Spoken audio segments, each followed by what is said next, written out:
आहे.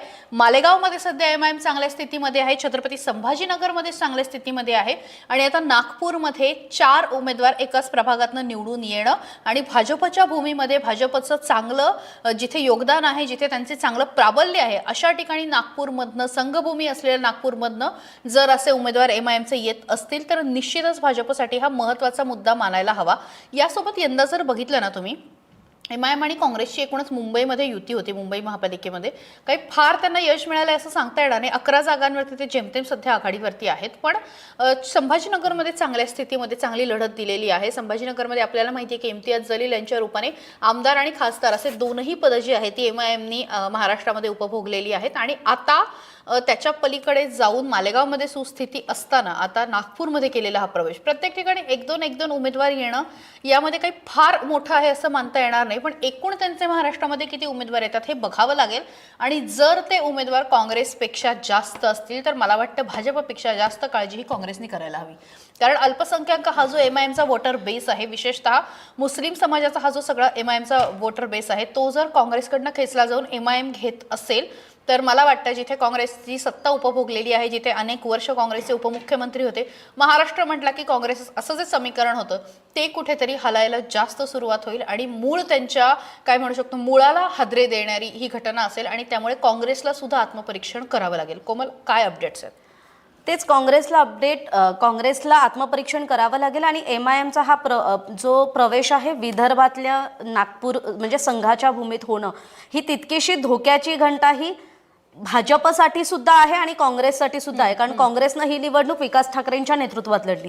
विकास ठाकरे हे तिथलं एक प्राबल्य म्हणजे नितीन गडकरींच्या समोर असणारा उमेदवार म्हणजे काँग्रेसचा विकास ठाकरे होते. भले ते पराभूत झाले तरी त्यांचं एक नागपुरात नाव आहे, प्रतिष्ठा आहे आणि तरी त्यांना जर पराभवाला सामोरं जावं लागत असेल आणि त्यांच्यासमोर असदुद्दीन ओवैसी, खरं तर जे तेलंगणा आणि आंध्र प्रदेश या सगळ्या भागात त्यांचा खरं तर आपला एक दबदबा आहे किंवा संसदेत सुद्धा असदुद्दीन ओवैसी जेव्हा त्यांचा मुद्दा मांडतात त्यावेळी खरं तर जरी ते तिथे एकटे असले आणि त्यांच्या एका समाजाचं प्रतिनिधित्व करत असले आणि ते जरी अल्पसंख्याकांची बाजू मांडत असले तरी त्यांच्या मताला, त्यांच्या संविधानाविषयीच्या वक्तव्याला खरं तर प्रत्येक पक्षाकडून तेवढंच आदरानं पाहिलं जातं. भले ते भाजप सुद्धा असेल, म्हणजे हिंदू विरुद्ध मुस्लिम असा कितीही वाद झाला तरी त्यांच्या बाजूने ज्यावेळेस ओवेसी ज्यावेळेस संविधानाबद्दल बोलतात त्यावेळी त्याचा खरं तर आदर केला जातो. पण याच ओवेसींनी जेव्हा महाराष्ट्राचा दौरा केला आणि त्याचं जेव्हा रूपांतर आपल्याला अशा पद्धतीनं पाहायला मिळतं की संघाच्या भूमीत जिथे खरं तर एमआयएमची एंट्री अशक्य मानली जायची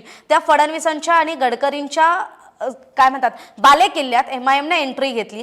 छत्रपती संभाजीनगर महापालिकेत एमआयएमचे जवळपास 13 नगरसेवक हे 13 उमेदवार हे आघाडीवर आहेत, त्यातले काही निवडून आलेत. त्यामुळे ही सुरुवातीच्या कलांमधली जी एमआयएमच्या बाबतीतली चांगली जी बाब आहे ती मात्र काँग्रेससाठी तू म्हटली तशी धोक्याची घंटा आहे. कारण काँग्रेससाठी म्हणावं असं चित्र कुठेच चांगलं नाहीये एक्सेप्ट लातूर. म्हणजे मराठवाड्यातला लातूर हा जिल्हा तेही कुणामुळे आज काँग्रेसला मिळतंय तर त्याला त्या काँग्रेसने खरं तर धन्यवाद दोनच लोकांचे मानले पाहिजेत. एक म्हणजे भाजपचे प्रदेशाध्यक्ष रवींद्र चव्हाण आणि दुसरे म्हणजे बॉलिवूड अभिनेता रितेश देशमुख.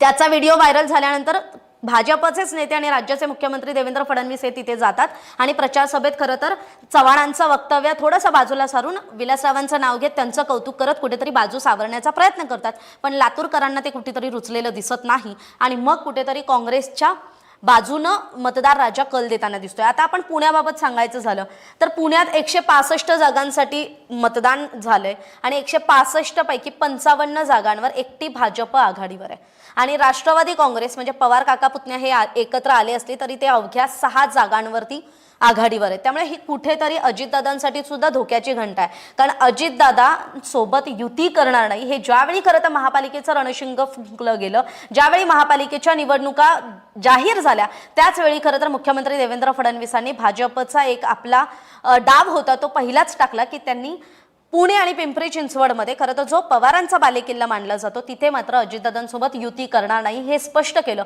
तिथे मैत्रीपूर्ण लढत होईल असं म्हटलं, पण ही मैत्रीपूर्ण लढत झालेली अजिबात आपल्याला दिसली नाही. कारण प्रचाराच्या दरम्यान आपण जे पाहिलं ते सबंध महाराष्ट्रानं सुद्धा पाहिलं की जी मैत्रीपूर्ण लढत असते त्याच्यामध्ये खरं तर बिलो द बेल्ट जाऊन किंवा एकमेकांवर अरेतुरेच्या भाषेत अगदी ज्याला अजितदादांनी हाताला पकडून उभं केलं आणि ज्याला आमदार केलं त्याच आमदारानं खरं तर अजितदादांना आसमंत दाखवलं असं म्हणू म्हणू शकतो. आणि आता पुण्यामधली मी महत्त्वाची बातमी घेऊन आलेली आहे. पहिला भाजपचा पॅनल जो आहे तो विजयी झालेला आहे आणि प्रभाग क्रमांक 36 मधून भाजपचे 4ही उमेदवार विजयी झालेले आहेत. वीणा घोष, शैलजा अरुण भोसले, सई थोपटे आणि महेश वाबळे हे 4ही जण आता महापालिकेमध्ये जाणं फिक्स झालेलं आहे. 4ही जण नगरसेवक बनलेले आहेत आणि भाजपच्या तिकिटावर बनलेले आहेत. मला वाटतं या प्रभागाबद्दल आपण बोलायला हवं, कारण इथे पराभव झालेला आहे अजित पवारांच्या राष्ट्रवादीच्या शहराध्यक्ष असलेल्या सुभाष जगताप यांचा. सुभाष जगताप यांचा हा दुसऱ्यांदा पराभव झालेला आहे. मागच्या 2017ला सुद्धा त्यांचा पराभव झाला होता, पण त्यानंतर ते स्वीकृत नगरसेवक म्हणून अजित पवारांनी त्यांना सोबत घेतलेलं होतं आणि अखेर आता त्यांचा पुन्हा एकदा पराभव झालेला आहे. मला वाटतं अजित पवारांसाठी ही फार चिंतेची बाब आहे की जिथे शहराध्यक्षाचा पराभव होतो तिथे पार्टीचा धुवा उडण्याची शक्यता ही जास्त प्रमाणावर दिसून येते आणि आकडे सुद्धा तेच सांगतायत. माजी उपमहापौर असलेल्या आबा उर्फ उल्हास बागुल यांचा सुद्धा पराभव त्या प्रभागामधनं झालेला आहे. आबा बागुल हे 5 वेळा महापालिकेचे नगरसेवक होते. 25 वर्ष एखादी व्यक्ती जेव्हा नगरसेवक असते, 25 वर्ष जेव्हा त्या प्रभागातनं काम करत असते, त्यामुळे एक संपूर्ण पिढी त्या व्यक्तीने बघितलेली असते, प्रभागाने त्या व्यक्तीला बघितलेलं असतं. पण असं असताना सुद्धा त्यांचा सुद्धा पराभव आता भाजपने केलेला आहे. त्यामुळे मोठी बातमी ही सगळी म्हणावी लागेल. 4 जणांचं पॅनल होतं, संपूर्ण पॅनल विजयी झालेलं आहे आणि अजित पवारांसाठी आता विचार करण्याची गोष्ट आहे. लक्षात घ्या, पुणेकरांनी नेमका काय विचार केला. पुणेकर सोशल मीडियावर बोलले नाही, पुणेकर माध्यमांमध्ये बोलले नाही, पुणेकरांनी कुठल्याही पद्धतीने काही लिहिलं नाही काही, पण अंडरकरंट जो होता तो कुठे अजित पवारांना ओळखता आला नाही का, हा खरं तर प्रश्न आहे. अंडरकरंट हा भाजपचा होता का. मेट्रोचं जे काही काम सुरू आहे, मेट्रो जी काही धावतीये आणि त्याचं जे काही चित्र दिसतंय त्याच्यावरती पुणेकर फिदा झाल्याचं आता स्पष्ट दिसून येतंय. यासोबतच त्यांनी जे काही सांगितलं. आपण पुण्याबद्दल बोलतोय, पण मुंबईतून एक महत्वाची बातमी येते की 25 वर्षांच्या ठाकरेच्या सत्तेला सुरुंग लावलाय भाजपनं. एकूणच आत्ताची ही सगळ्यात मोठी बातमी आहे की मुंबई महापालिका खरं तर जवळपास 25 वर्ष ठाकरेंच्या हाती असलेली मुंबई महापालिकेवर कब्जा मिळवण्यात भाजप कुठेतरी यशस्वी झालेली दिसते. कारण सुरुवातीच्या कालांमध्ये 227 जागांसाठी खरं तर मुंबई महापालिकेची निवडणूक होते. यातल्या 115 जागांवर भाजप आणि शिंदेची शिवसेना आघाडीवर आहे. त्यामुळे कुठेतरी ठाकरे बंधू जरी एकत्र आले असले तरी ते मात्र मुंबईला आपल्या ताब्यात ठेवू शकलेले नाही आहेत आणि मुंबई महापालिका ही आता ठाकरेंच्या हातून जाणार असं आत्ता तरी दिसतंय. कारण भाजप आणि शिंदेच्या शिवसेनेनं 115 जागांवर आघाडी मिळवलेली आहे. ठाकरे बंधूंना अवघ्या 67 जागांवर खरं तर मतदार राजानं आपला कल दिलेला आहे आणि काँग्रेस आणि MIM किंवा काँग्रेस आणि इतर पक्ष जे निवडणुकीच्या रिंगणात उतरले होते त्यांना मात्र अवघ्या 11 जागांवर आघाडी मिळालेली आहे. त्यामुळे मुंबईसाठी जर सांगायचं झालं तर ही सगळ्यात मोठी धोक्याची घंटा होती आणि मुंबई महापालिका आपल्या ताब्यात ठेवण्यासाठी खरं तर ठाकरे बंधू हे एक झाले होते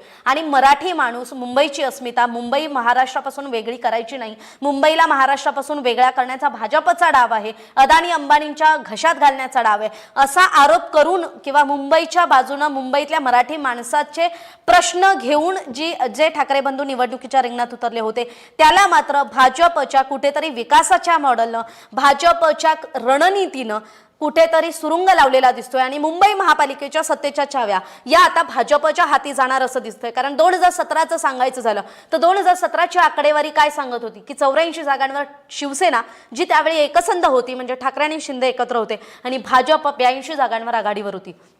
पण अवघ्या 2 जागांचा फरक असून सुद्धा भाजपनं त्यावेळेस खरं तर कुठल्याही प्रकारे सत्तेत जाण्याऐवजी ठाकरेंनाच तो सत्तेची चावी दिली आणि ठाकरेंचाच महापौर खरं तर बसला मुंबई महापालिकेवर. पण त्याच वेळी ठाकरेंना एक मोठी धोक्याची घंटा भाजपकडून त्याही वेळेस देण्यात आली होती की पुढचा महापौर हा भाजपचा. आणि या वेळेसचं खरं तर ज्यावेळी ठाकरे बंधू म्हणत होते की मराठी माणूस मुंबईचा महापौर होणार, त्यावेळी भाजपकडून वारंवार हे सांगितलं जात होतं हिंदू मराठी माणूस हा मुंबईचा महापौर होणार.